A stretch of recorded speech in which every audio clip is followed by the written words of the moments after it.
To me, being Mi'kmaq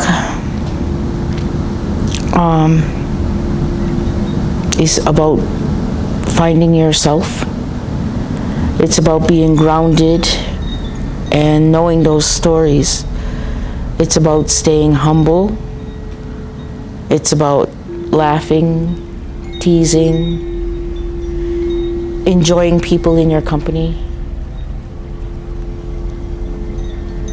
Being Mi'kmaq is all of that over a cup of tea.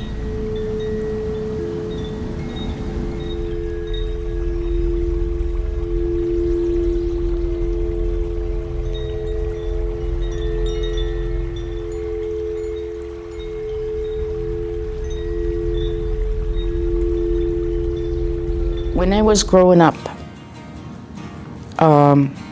being traditional or having anything to do with tradition, you were made fun of in school. So, although I was traditional at home, I kind of kept it low-key. When I started doing the Gojwa, that's when I realized that, okay, this is something different that is Mi'kmaq. And I started hanging on to that. And then as I got older, that's when I discovered that we dress differently. We do powwows, which is different than any other culture. So those little things started combining together for me to realize what my traditions and what my culture was. Yeah, people are more accepting nowadays, just for the fact that, powwows have become more popular, and powwow is a way of life for some. There's also a more in-depth part to it, where ceremonies and stuff like that are practiced there as well. Not a lot of people know about the sacred fire or the rules that go along with it, or how to make a proper tobacco offering, or things like that.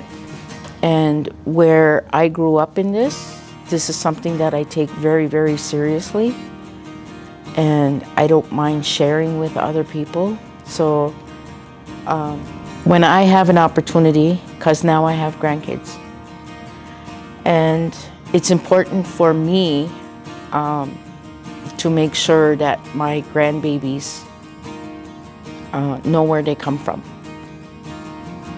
The one thing that I try to do with my children is to give them the gift of knowledge. And it's their choice from that point on as to whether or not they want to pass it on to their children. Right off the top of my head, my mom was a residential school survivor. And she was taken from her mom when she was 2 years old. When mom was in residential school, a lot of the kids weren't allowed to speak their own language.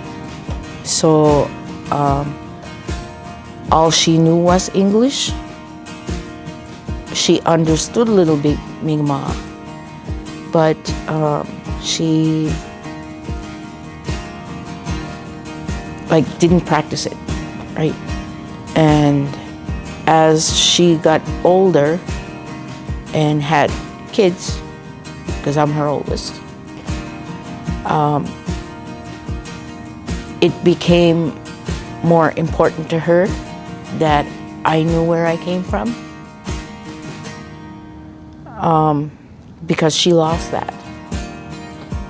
As I got older, and the more that I was practicing on my own, I realized that there was more people out there that I could ask to mentor me.